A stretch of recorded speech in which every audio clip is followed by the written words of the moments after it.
60 ఏళ్లు దాటిన తర్వాత సంపాదించిన సొమ్మును ఎక్కడ పెట్టుబడి పెట్టాలి? మార్కెట్ రిస్క్ లేకుండా స్థిరమైన ఆదాయం ఎలా పొందాలి అని ఆలోచిస్తున్నారా? అయితే మీకు స్టాక్ మార్కెట్ ట్రేడింగ్ వంటి రిస్క్ ఉన్న మార్గాల కంటే పోస్టాఫీస్ అందిస్తున్న సీనియర్ సిటిజన్ సేవింగ్స్ స్కీమ్ ఒక అద్భుతమైన వరం. ఇది కేవలం పొదుపు పథకం మాత్రమే కాదు, వృద్ధాప్యంలో గౌరవప్రదమైన జీవనానికి ఒక భరోసా. ఎవరు అర్హులు అని ఒకసారి పరిశీలిస్తే గతంలో ఈ పథకం కేవలం ప్రభుత్వ ఉద్యోగులకు మాత్రమే పరిమితం అనే భావన ఉండేది.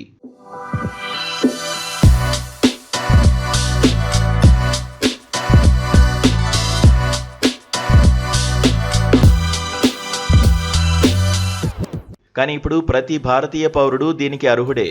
60 ఏళ్లు నిండిన ఏ భారతీయ పౌరుడైనా ఈ ఖాతాను తెరవవచ్చు. స్వచ్ఛంద పదవీ విరమణ పొందిన వారు 55 ఏళ్లు నిండిన తర్వాత ఈ స్కీమ్లో చేరవచ్చు. అయితే రిటైర్మెంట్ బెనిఫిట్స్ అందిన 1 నెలలోపే ఈ పెట్టుబడి పెట్టాల్సి ఉంటుంది. డిఫెన్స్ నుండి రిటైర్ అయిన వారు 50 ఏళ్ల వయసు నుండే ఈ పథకానికి అర్హులు. ఈ పథకంలో పెట్టుబడి పెట్టడం వల్ల ప్రైవేట్ బ్యాంకుల కంటే మెరుగైన, సురక్షితమైన లాభాలు వస్తాయి.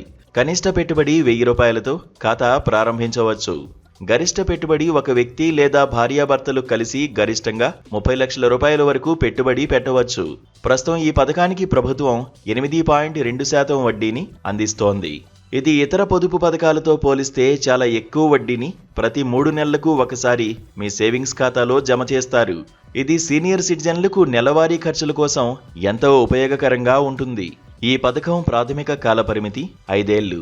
మెచ్యూరిటీ పూర్తయిన తర్వాత ఖాతాదారుడు కోరుకుంటే మరో 3 ఏళ్ల పాటు పొడిగించుకునే అవకాశం ఉంది. ఆదాయపు పన్ను చట్టం సెక్షన్ 80C కింద ఈ పథకంలో పెట్టే పెట్టుబడిపై సంవత్సరానికి 1.5 లక్షల రూపాయల వరకు పన్ను మినహాయింపు పొందవచ్చు. అయితే ఒక ఆర్థిక సంవత్సరంలో వడ్డీ ఆదాయం 50,000 రూపాయలు దాటితే TDS కట్ అవుతుంది. ఒకవేళ మీ వార్షిక ఆదాయం పన్ను పరిధిలోకి రాకపోతే ఫామ్ 15H సమర్పించడం ద్వారా TDS కట్ కాకుండా చూసుకోవచ్చు.